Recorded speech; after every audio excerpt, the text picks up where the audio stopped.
consistency in prayer. When you become too busy for prayer, it means God has become an alternative. It's not the major objective.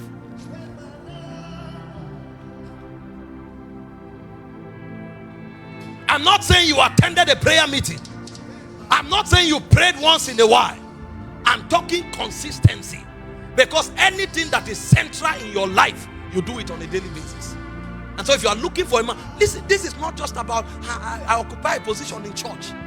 Please, we are not talking professional Christianity. We are talking something that is in the womb of the spirit.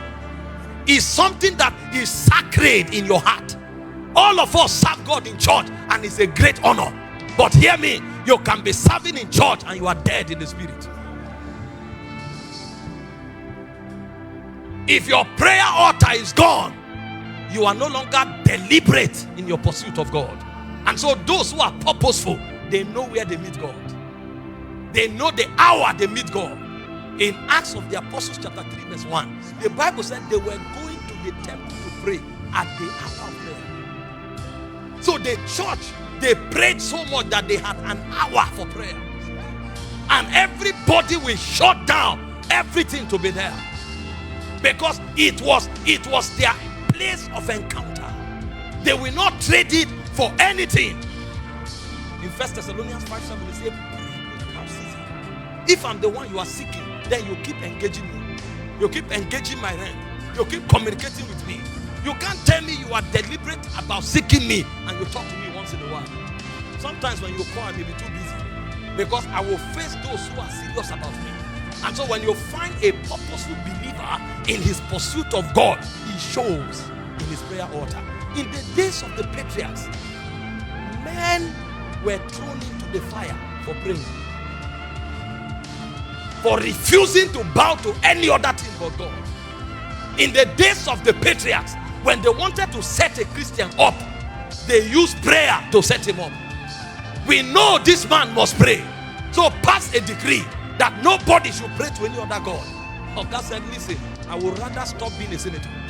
If it's prayer, you can't stop me. And I will not hide in praying. He opened the window to Jerusalem and he was praying. So a man was thrown into the lion's den for not stopping prayer. But we are in a generation where you beg people to pray, they don't show up. Are we not jokers? Is it the same God we are serving? Somebody did not just lose his job. He lost his favor with the king, and his life was at jeopardy, yet he didn't compromise. If it's prayer, I won't stop. Cast me to the lion's den. See, when they got the 3 Hebrew boys, they say, oh king, we are not careful to answer you in this matter. What is human connection when we lose divine connection? We are not careful. If you like, make the fire hotter. We will not bow. We are in a generation where people bow to their jobs. You are in a nation today where, because they know we are lukewarm, they double the money they pay on Sunday, and many don't go to church. All over the world today, the smallest size of any congregation is the prayer meeting. Because we are gifted and skilled in religion, but when it comes to interacting with the spirit we claim we worship, we don't know him.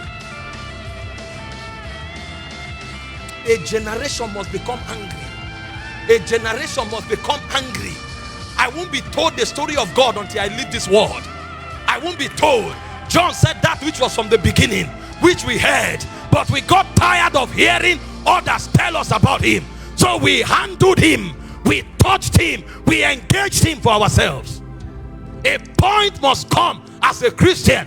Thank God for my pastor. He's a good preacher, but I must find this God for myself. I must touch him for myself. I must hear him for myself. I'm tired of a prophet telling me, thus hear the Lord. Let a prophet tell me what God told me. The voice of a prophet should become a confirmation. I will hear him for myself. We keep shouting fake prophet, fake prophet. The reason they are fake prophets is because they are fake Christians. How many prophets do you see lying in ministers' conference? They know they can't lie there. All of us engage God. The reason a fake prophet can come lie to people is because he knows they don't care about God. They care about what God gives. If a prophet meets those who care about God, he knows he can't lie. Because when you talk, we will tell you, which source are you communicating from? We know that frequency. We too can tune into that antenna. What frequency are you operating for? Which God is saying what you are saying? And you will discover that when genuine Christians rise, the fake prophets will stop.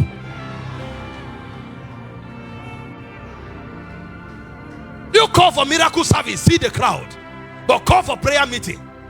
Is that a generation that won't have fake prophets?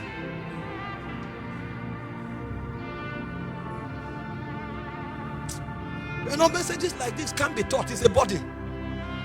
It's a body. You find Christians who should be the light of the world begging God because they have no relationship with him. It's only when there is crisis they are trying to seek God's face on an emergency basis. Those who are purposeful in their pursuit of God, they are locked onto their altars. You can find them there. I read about Abraham, I almost wept. You never trace where his tents were, but the altars of Abraham never died. That means his altars were his most formidable structures. The tent can get lost, but the altar remains. So that many generations can come back and they find the altar. Imagine what will happen if our children come back and they can trace the altars where we prayed.